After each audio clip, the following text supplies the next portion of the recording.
Iba't ibang pagsasanay ang nakakasa sa West Philippine Sea kung saan itinalaga ang Armed Forces of the Philippines ang magiging exercise box. Samantala, hindi lang sa Senado kundi pati sa Kamara ay nagkaroon ng bangayan hinggil sa issue sa West Philippine Sea. Yan ang ulat ni Patrick De Jesus. May buwelta ang Armed Forces of the Philippines sa pagbatikos ng China hinggil sa pagtalaga ng Pilipinas ng large-scale exercise zone sa karagatan at himpapawid ng West Philippine Sea kasama ang Estados Unidos at iba pang mga katuwang na bansa at kabilang dito ang Scarborough Shoal o Bajo de Masinloc. Una nang naglabas ng Notice to Airmen and All Mariners o NOTAM na nagsimula noong January 21 na magtatagal hanggang sa March 31.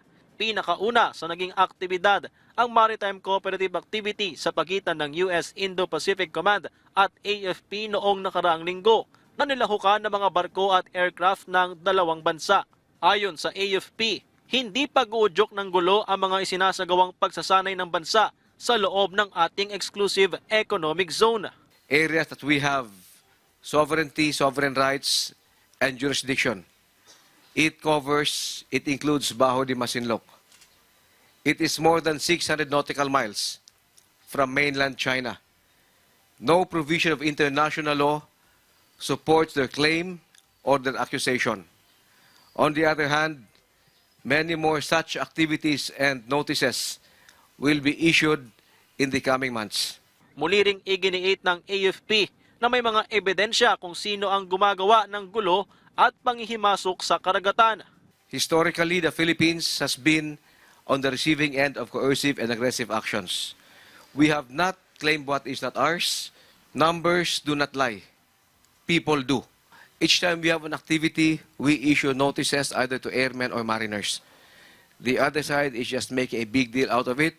Base sa monitoring ng Philippine Navy noong huling linggo ng Enero, namataan ng 48 barko ng PLA Navy at China Coast Guard kung saan pinakamarami rito ay nasa Bajo de Masinloc na higit sa 20.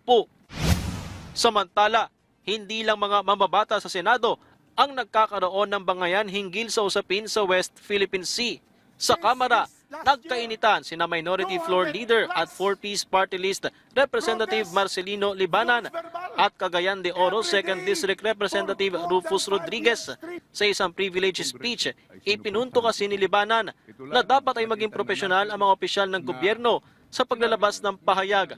Nakalaunan ay tinukoy niya si PCG spokesperson for the West Philippine Sea, Commodore J. Tariela, dahil sa naging pag-alma ng Chinese Embassy nang gawa ng caricature si Chinese President Xi Jinping. Hindi nagustuhan ni Rodriguez ang sinabi ng kapwa mambabatas na tila pagdepensaan niya sa China. I am insulted that a member of this Congress will stand up in favor of China. Madam Speaker, J. Tariela is doing his job as spokesman of the Philippine Coast Guard because the very reason why this spokesman has to move and act is because China has been violating the sovereign rights of the Filipino people, the Republic of the Philippines.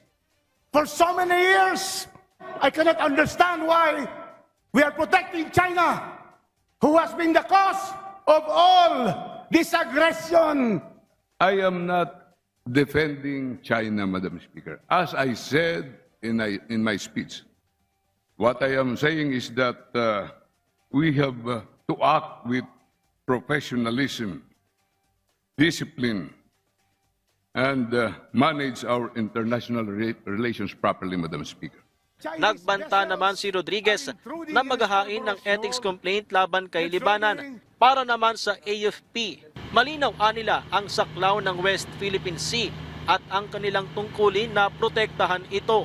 The coordinates could be plotted out.